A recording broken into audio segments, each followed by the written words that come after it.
hablábamos al principio, hay que quedarse en casa, pero para muchos, obviamente, la casa no es un lugar seguro. Y digo obviamente porque parece algo que no es tan obvio, pero en muchos casos hemos hablado de lo que es las situaciones complejas dentro del hogar, ¿no? Según Aldeas Infantiles, el distanciamiento social puede generar un escenario riesgoso para las mujeres víctimas de violencia de género que conviven con sus agresores y para los niños, niñas y adolescentes víctimas de violencia intrafamiliar. Por otra parte, en este contexto, los niños, niñas y adolescentes también están más expuestos al uso de tecnología y, por lo tanto, a diversas formas de violencia virtual. Esto es lo que dice Aldeas Infantiles. Justamente hemos convocado a Cecilia Menoni. Ella es licenciada en Trabajo Social y en Aldeas Infantiles es coordinadora nacional de protección infantil. Hola Cecilia, ¿cómo andás? Hola, ¿qué tal? Buenas tardes. Gracias por la invitación. No, gracias a ti. Queríamos profundizar contigo todo este tema de la violencia intrafamiliar que se acrecentó, digamos, con la pandemia. No es algo nuevo, lo veníamos charlando desde hace tiempo. Pero bueno, ¿cuál es la percepción y cuáles son los números hoy por hoy? Sí, bueno, como tú decías, Adriana, no es un fenómeno nuevo. Nosotros año a año estamos siguiendo los datos que presenta el CIPIAB, que es el sistema, digamos, interinstitucional para la atención a las situaciones de violencia. El CIPIAB lo que plantea en su último informe, que hay 4.774 situaciones abordadas, y la mayoría de estas situaciones, lamentablemente, son situaciones que se dan en el ámbito familiar. Ese es un poco, digamos, el dato y que, bueno, que se viene acompañando, digamos, con los años anteriores, ¿no? Entonces, cuando hablamos de la violencia hacia los niños, niñas y adolescentes, básicamente estamos hablando de un fenómeno que sucede puertas adentro, ¿sí? Nosotros un poco en el comunicado también lo mencionábamos, esto también se une lamentablemente con las situaciones de violencia de género, donde también muchas veces los niños, las niñas y los adolescentes son, digamos, testigos y eso también los hace víctimas de violencia. Y bueno, es un fenómeno que nosotros entendemos que es necesario seguir poniendo arriba de la mesa como uruguayos, uruguayas, seguir discutiendo estos temas, poder visualizar que, como decíamos, el hogar muchas veces no es un espacio seguro para muchos niños en nuestro país.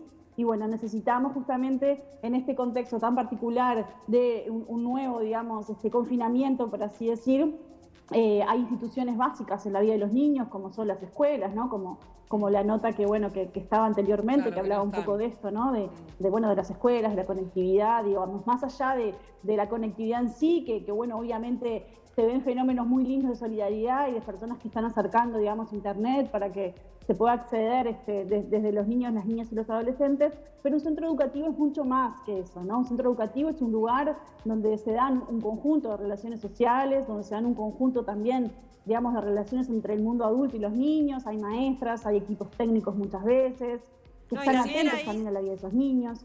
También, bueno, qué pasa con los centros de salud, ¿no? Que ¿también? Como sabemos, obviamente están básicamente abocados a lo que es también la atención de la pandemia. Entonces, bueno, hay un conjunto de organizaciones que también muchas veces son los ojos que miran estas situaciones y que en este momento obviamente están, digamos, faltos, por así decir, en la vida de muchos niños, ¿no?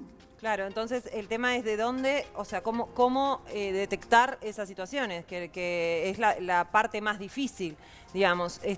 ¿Cuáles son las recomendaciones para los vecinos, para los que puedan ayudar con respecto a eso? ¿Cómo se avisa, cómo se alerta, en dónde? ¿En qué medios recomiendan ustedes?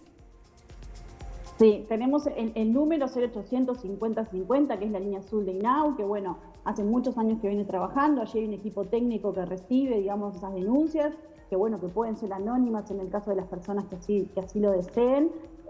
Y bueno, eso, ¿no? Reforzar el compromiso como sociedad que tenemos con nuestros niños, pensar que estos problemas son problemas que dejaron de ser temas, digamos, del ámbito privado y que pasan a ser temas del ámbito público, ¿sí? La política pública y los programas deben, digamos, tomar estos temas. Nosotros con el INAU, con quien tenemos, bueno, todos nuestros servicios en convenio, venimos en el marco de lo que es los colectivos de organizaciones sociales, conversando sobre estos temas, pensando en cómo ampliar las coberturas, digamos, de los servicios, tanto de tiempo parcial como de tiempo total, digamos, de 24 horas. Y eso, ¿no? O sea, poder generar un compromiso en este momento tan particular de la sociedad en su conjunto, pero también pensar que esto no es solamente un tema, digamos, de que se puede arreglar o, por así decirlo, abordar desde los ámbitos comunitarios, sino que necesariamente hay que pensar esto, cómo tenemos más y mejor política pública que atienda a nuestros niños, porque bueno, son un patrimonio, nosotros siempre lo decimos, Uruguay es un país envejecido, tenemos muy pocos niños, y bueno, no nos podemos dar el lujo, digamos, de que se comprometan etapas de su vida, de que se vulneren derechos, cuando en realidad tenemos la capacidad institucional como país para responder frente a esto, y bueno, lo que debemos hacer es priorizarlo, ¿sí? Es un tema que debe ser una prioridad en la agenda, que debe estar en la agenda, digamos, de nuestro gobierno, ¿sí? Y que debe mirarse particularmente a los niños, entender cómo les afecta este contexto, que por un lado obviamente está marcado por la pandemia, pero que también tiene su historia, ¿sí? Y esto no es un tema nuevo, ¿sí? Es un tema que en este momento, digamos, cobra una nueva relevancia, porque para aquellos, digamos, que ya venían con una situación de vulnerabilidad de partida, esta situación obviamente agrava, ¿no? Está este dicho de que la pandemia nos afecta a todos, pero a todos de manera distinta. Entonces, quienes ya, digamos, de partida tenían una situación de vulnerabilidad o de complejidad en relación, tanto sea a elementos económicos o a elementos digamos, vinculados al tema que estamos trabajando de la violencia, bueno, obviamente también necesitan, digamos, una atención especial. Cecilia, cuando estamos hablando de maltrato infantil, obviamente que hablar de cifras es como algo demasiado frío y es difícil, ¿no? Pero vos decías 4.774 casos según el CIPIAB. Y mi pregunta es, ¿cuánto aumentó a raíz de la pandemia con respecto al año anterior, ¿no? Para tener una dimensión de lo que es el efecto pandemia en la violencia hacia los niños, que sin duda son una de las caras un poco ocultas de esta pandemia, ¿no? Exactamente. Sí, los datos estadísticos van a estar el 25 de abril, que bueno, ese es el día, digamos, en que se conmemora el Día Internacional de Lucha contra el Maltrato Infantil. El CIPIAB todos los años, el 25 de abril, presenta las cifras, estas cifras que yo les comentaba, que representan 13 situaciones diarias de maltrato y abuso, son cifras del año 2019, o sea que a la brevedad vamos a tener las cifras actualizadas, vamos a poder ver allí si hay efectivamente, digamos, un fenómeno que se ve, digamos, aumentado o agudizado por la pandemia.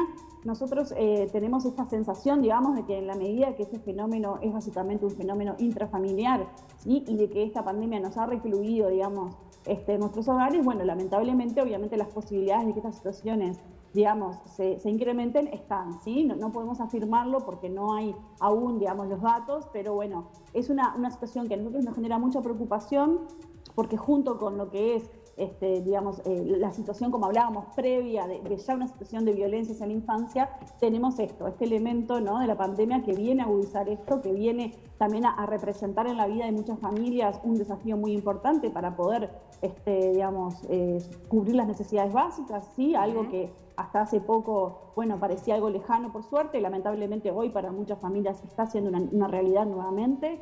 Y como sabemos, los niños, las niñas y los adolescentes son la población más pobre, más empobrecida de nuestro país. Esto es histórico, ¿sí? Si bien el país ha logrado avanzar en términos, digamos, de indicadores en general, lamentablemente la pobreza sigue teniendo cara de niño en este país. Esto es algo que ya se viene, digamos, relevando desde la década del 80 a través del estudio Juan Pablo Terra, que fue un poco fundante, digamos, de esta situación. Y nosotros como Uruguay no hemos podido, digamos, revertir esos datos, ¿no? Entonces, en la medida en que tenemos esto, una situación de partida que ya es compleja, a esto se agrava, digamos, la situación, obviamente, de pandemia actual. Obviamente que la pobreza tenga cara de niño debería ser una vergüenza nacional, ¿no?, para todos los uruguayos. Así que deberíamos trabajar un poco más en ello. Cecilia Menoni, licenciada en Trabajo Social y en Aldeas Infantiles, Coordinadora Nacional de Protección Infantil, muchas gracias por estos minutos en Vespertines. Por favor, muchas gracias a ustedes por darle un lugar a este tema y bueno, a las órdenes. Que tengas buena tarde.